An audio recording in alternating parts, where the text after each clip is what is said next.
Hello everyone and welcome back to L. Frank Baum's The Wizard of Oz.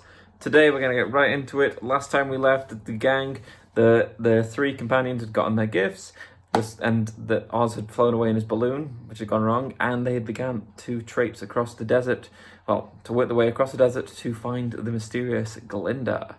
Okay, so let's carry on. Chapter 20, The Dainty China Country. If you've seen the Disney version of this, you'll probably know where this is going. While the Tin Woodman, that's a lot of W's, was making a ladder from wood, which he had found in the forest, Dorothy lay down and slept, for she was tired by the long walk. The Lion curled himself to sleep, and Toto lay beside him. The Scarecrow watched the Woodman while he worked, and said to him, "I cannot think why this wall is here, nor what it is made of." "Rest your brains, and do not worry about the wall," replied the Woodman. "When we have climbed over it, we shall know what is on the other side." After a while, the ladder was finished. It looked clumsy, but the Tin Woodman was sure it was strong and would answer their purpose. The Scarecrow waked Dorothy and the Lion and Toto and told them that the ladder was ready. The Scarecrow climbed up the ladder first, but he was so awkward that Dorothy had to follow close behind and keep him from falling off. When he got his head over the top of the wall, the Scarecrow said, "Oh my!" "Go on," exclaimed Dorothy. So the Scarecrow climbed farther up and sat down on the top of the wall, and Dorothy put her head over and cried, "Oh my!" just as the Scarecrow had done. Then Toto came up and immediately began to bark, but Dorothy made him be still. The Lion climbed the ladder next, and the Tin Woodman came last, but both of them cried, "Oh my!" as soon as they looked over the wall. When they were all sitting in a row on top of the wall, they looked down and saw a strange sight. Before them was a great stretch of country, having a floor as smooth and shining white as the bottom of a big platter. Scattered around were many houses made entirely of china and painted in the brightest colours. These houses were small, the biggest of them reaching only as high as Dorothy's waist. There were also pretty little barns with china fences around them, and many cows and sheep and horses and pigs and chickens, all made of china, standing around in groups. But the strangest of all were the people who lived in this queer country. There were milkmaids, shepherdesses with bright-coloured bodices and golden spots all over their gowns, and princesses with the most gorgeous frocks of silver and gold and purple, and shepherds dressed in knee breeches with pink and yellow and blue stripes down them, and golden buckles on their shoes, and princes with jewelled crowns upon their heads, wearing ermine robes and satin doublets, and funny clowns in ruffled gowns, with round red spots on their cheeks and tall pointed caps. And strangest of all, these people were all made of china, even to their clothes, and were so small the tallest of them was no higher than Dorothy's knee. No one did so much as look at the travellers at first, except one little purple china dog with an extra large head, which came running to the wall and barked at them in a tiny voice, afterwards running away again. "How shall we get down?" asked Dorothy. They found the ladder so heavy they could not pull it up, so the Scarecrow fell off the wall, and the others jumped down upon him so that the hard floor would not hurt their feet. Of course, they took pains not to light on his head and get the pins in their feet. When all was safely down, they picked up the Scarecrow, whose body was quite flattened out, and patted his straw into shape again. "We must cross this strange place in order to get to the other side," said Dorothy, "for it would be unwise for us to go any other way except due south." They began walking through the country of China people, and the first thing they came to was a China milkmaid milking a China cow. As they drew near, the cow suddenly gave a kick and kicked over the stool, the pail, and even the milkmaid herself, all falling on the china ground with a great clatter. Dorothy was so shocked to see that the cow had broken her leg short off, and the pail was lying in several small pieces, while the poor milkmaid had a nick in her left elbow. "There!" cried the milkmaid angrily. "See what you've done? My cow had broken her leg, and now I must take it to the mender's shop and have it glued on again.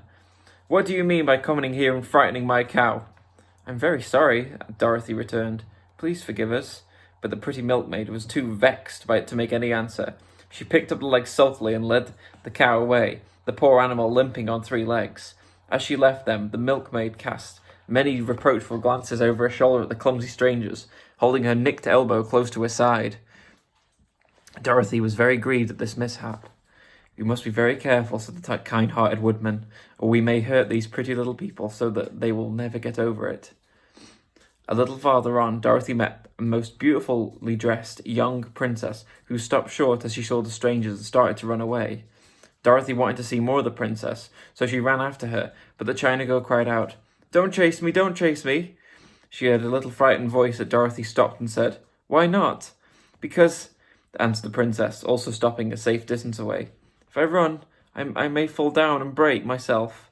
"But couldn't you be mended?" asked the girl. "Oh, yes, but one is never so pretty after being mended, you know." I suppose not," said Dorothy.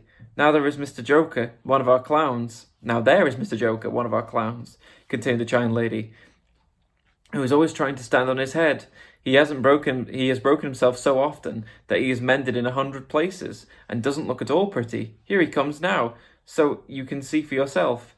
Indeed, a jolly little clown now came walking towards them, and Dorothy could see that in spite of his pretty clothes of red and yellow and green, he was completely covered with cracks, running every which way and showing plainly that he had been mended in many places. The clown put his hands in his pockets, and after puffing out his cheeks and nodding his head at them saucily, he said, "My lady fair, why do you stare? Poor old Mr. Joker. You're quite stiff and prim as if you'd eaten up a poker." "Be quiet, sir," said the princess. "Can't you see these are strangers and should be treated with respect?" That's respect I expect," declared the clown, and immediately stood upon his head. "Don't mind Mr. Joker," said the princess to Dorothy. "He is considerably cracked in the head, and that makes him a bit foolish." "Oh, I don't mind him," said Dorothy. "But you are so beautiful," she continued, "that I am sure I could love you dearly. Won't you let me carry you back to Kansas and stand you on Aunt Em's mantel-shelf? I could carry you in my basket." "How rude!" "That would make me very unhappy," answered the China princess. "You see, here in our own country, we live contented and can talk and move as we please, but whenever any of us are taken away, our joints at once stiffen, and we can only stand straight and look pretty. Of course, that is expected of us when we are on mantel shelves and cabinets and drawing room tables, but our lives are much pleasanter here in our own country." "I would not make you unhappy for all the world," exclaimed Dorothy, "so I'll just say goodbye." "Goodbye," replied the princess. They walked carefully through the China country. The little animals and all the people scampered out of their way, fearing that strangers would break them, and after an hour or so, the travellers reached the other side of the country and came to another China wall. It was not as high as the first, however, and by standing upon the lion's back, they all managed to scramble to the top. Then the lion gathered up his legs under him and jumped on the wall, but as he jumped, he upset a China church with his tail and smashed it to pieces. "That was too bad," said Dorothy, "but I really think we were lucky in not doing these people more harm than breaking a cow's leg in a church. They're all so brittle." "They are indeed," said the Scarecrow, "and I am thankful I am made of straw and cannot be damaged easily. There are worse things in the world than being a scarecrow." That was a strange chapter, isn't it? It's kind of cool, the idea of like the Chinatown, but it's just a bit nothing much happens, does it? But I don't know. Okay, probably some subtext in there, always is with this book. Hope you're enjoying it. We'll finish it by Friday. Let's keep going. Have a great day. Bye.